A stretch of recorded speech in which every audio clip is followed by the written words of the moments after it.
Hey guys, so here's my raw reaction.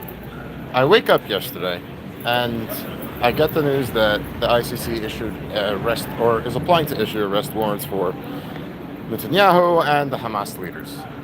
I mean, first of all, what's the enforceability of this thing? Because the main thing comes down to jurisdiction. If Yeah, that's what I'm saying. if Israel is not a signatory to the Rome Statute, or you know what? Let me back up for some people who are not aware. The International Criminal Court is a court that goes after individuals when countries' legal systems fall apart. So, in the event of a country's legal system falling apart, there's some mechanism of enforceability, just because, I mean, there are certain rights that are global. Let's say the right not to be ethnically cleansed. That should still be protected. And the International Criminal Court is what steps in once a country's legal system falls apart, maybe in a time of war, chaos, atrocities, something like that. But countries still have to consent to their jurisdiction. So, Russia, the United States, Israel are non-signatories to what's called the Rome Statute. The Rome Statute is really where the International Criminal Court gets their authority from. And Israel never signed on to it. The International Criminal Court mainly accepts the state of Palestine as a member. What the defined borders are, I don't know. In Amanpour's interview with Prosecutor Khan yesterday, he didn't define that either. You'll see in the description, I linked to the prosecutor's statement and the official readout of the charges, and he doesn't go into the jurisdictional standing for these charges. I mean, he writes a brief 3 lines about it, maybe a couple of sentences, just that the state of Palestine is subject to the Rome Statute, therefore, by extension, Netanyahu and the Israeli government are.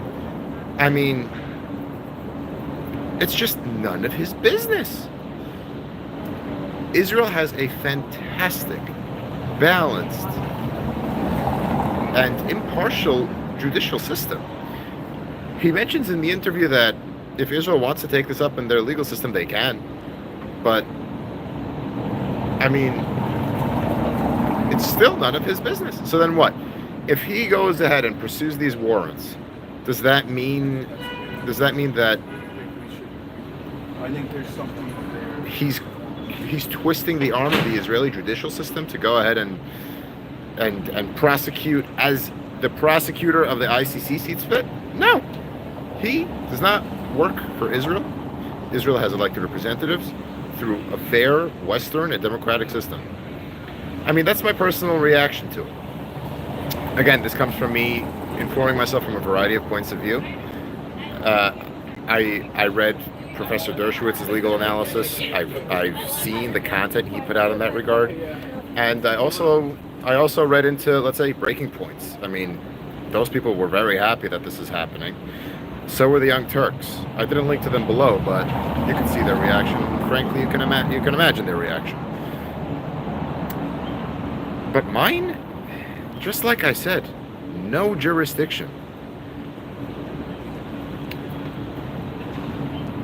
Give me your thoughts. I mean, anybody, you can drop your comment here while I'm still live. I'll be alive for about another few minutes.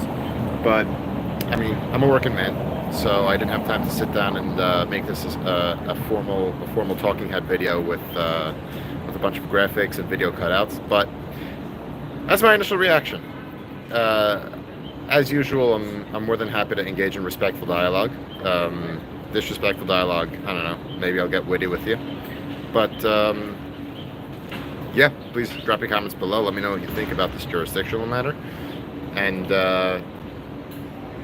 yeah, if there's anything further I can explain or maybe even create some content around for you just to clarify the overall situation, it'll be great.